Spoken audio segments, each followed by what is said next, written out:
Hi, and in this revision cast, we're going to be starting off our look at Paper 1, Question 5, the creative writing question on the GCSE. Paper 1, Question 5 is the biggest and most important question on the first paper of the GCSE, and it's going to be assessing two things: your ability to come up with creative ideas and your ability to write them professionally. So we will introduce this question type in this lesson and get started on some short writing. So we've now gotten up to question 5 on the GCSE, which, as you can see here, it's worth 40 marks. That's as many marks as all of these reading questions put together. Take a moment and think about how comfortable you feel with this question. Is this one that you thought that you were good at earlier? Or is this one where you thought that you struggled a little bit? Well, we'll now take a look at what you need to actually include in Paper 1, Question 5, or at least what the graders think you need to include. And their word goes a long way. So, on Question 5, you're going to have two options that you can choose from. You can either write a story or write a description. And in the next slide, we'll talk a little bit about the difference between those. Question 5 is worth 40 marks total. As we saw earlier, that is half of Paper 1. 2/3 of your marks, that's 24 of them, are going to come from the content. That means what kind of ideas you've got and how well you're organizing those ideas. You've also got another third of your marks, 16 of them, and those are going to come from accuracy. And by accuracy, we mean SPAG, spelling, punctuation, and grammar, SPAG. This, they recommend, should take 45 minutes. But if you can't write for that long, there's really no sense in just staring at a blank piece of paper and hoping for ideas to come on the GCSE. Really, you've only got an hour and 45 minutes to work with. So it could be a good idea to move on a bit early from this one, but definitely write for no less than 30 minutes. 30 minutes should be your minimum, and I mean 30 minutes of solid writing time. Pen moving for 30 minutes. They recommend on the GCSE that you write between 2 and 4 sides of paper. That means like 1 page front and back is 2 sides, or 2 pages front and back, that'd be 4 sides. And if you write less than this, it's technically still possible that you could pass, but it's going to be very difficult for you to have enough ideas and enough content there that you can pass. So if you're writing less than 2 to 4 sides, then you're going to need to work on your writing speed. And the only thing I can recommend for that is just practice. Just like the more you run, the faster you run. The more you write, the faster you write. So as we were saying in the last slide, question 5 is going to have 2 options for you. And they might tell you to write a story or to write a description. They'll say describe blah, blah, blah, or write a story about blah, blah, blah. Now, often they'll give you 1 description and 1 story, like in this example over here. Describe and write a story. But in the past, sometimes they have done 2 stories, and they could give you 2 descriptions too. They'll give you 1 picture. Often that picture will be to do with the description, but the picture could have to do with a story as well.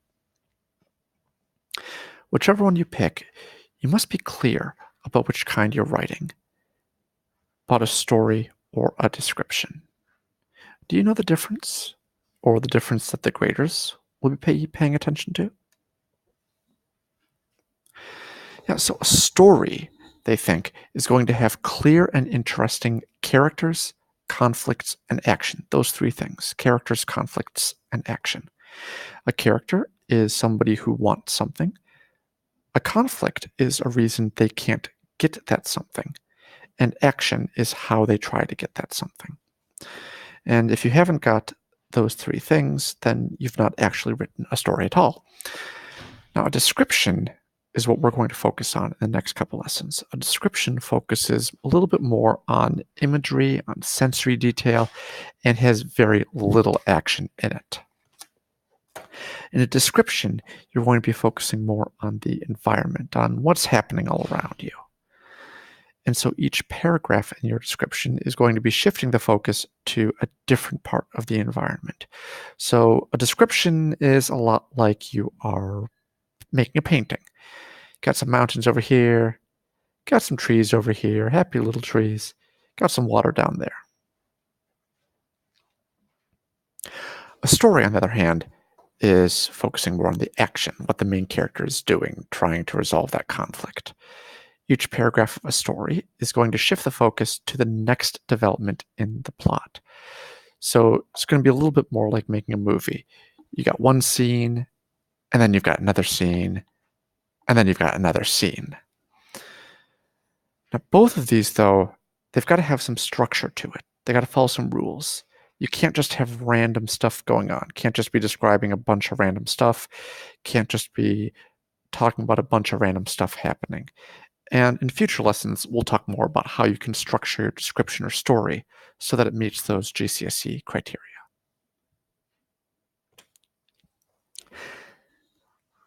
Your graders are going to give you two kinds of marks, content and accuracy, as we said earlier. And each of those are broken down into four kinds of things that your graders are looking at. For content, they're looking at how good your ideas are, how interesting your ideas are when they read them. They'll be looking at what kind of language techniques you're using. Are you writing good similes and metaphors, and are they interesting similes and metaphors? They'll be looking at your vocabulary. Are you using boring everyday words, or are you using interesting special words? Adjectives are particularly good here. And they're looking at whether you're using well-structured paragraphs. That means that every paragraph is focusing on a different thing, focusing on only one thing. For your accuracy marks, they'll be looking at how many different kinds of punctuation you're using accurately. So they're not just looking at, are you doing full stops and commas well? They're also doing, are you writing semicolons, question marks, exclamation marks, colons, all that stuff. Your graders are interested in your spelling. And the way they look at this is they look at it positively rather than negatively. So what I mean by that, if you try to spell a word and you spell it wrong, they're not really going to knock off marks for that. Instead, what happens is you get more marks when you try to spell words and you get them correct. So the difference is if you use only simple words, then you're not going to get any spelling marks at all. But if you're trying to spell a bunch of hard words and you get some of them right and some of them wrong, you're still going to earn a lot of spelling marks for the words that you get right. They're looking at your grammar, and here what they're most interested in is if you're writing formally, formal English, professional sounding. And finally, they're looking at your sentence forms, your sentence variety. Do all your sentences kind of look the same, or are you doing some interesting things with how you're putting your sentences together? And we'll talk more about that in a couple lessons. So now, I'd like you to get started off trying to do a bit of writing. Give yourself a 10-minute timer. Pause this video and write for 10 minutes describing your first moments in a new country.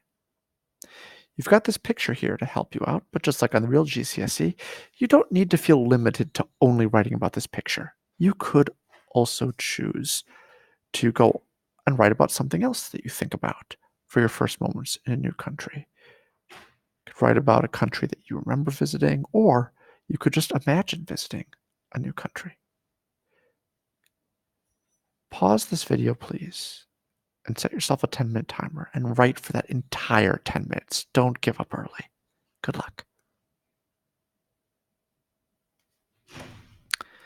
Now, let's take a look at what your targets should be. Below your response, then, give yourself a quick little self-assessment. Decide which of these is going to be your biggest strength going forward, and decide which one of them is going to be your biggest target for improvement. And then write those below your response.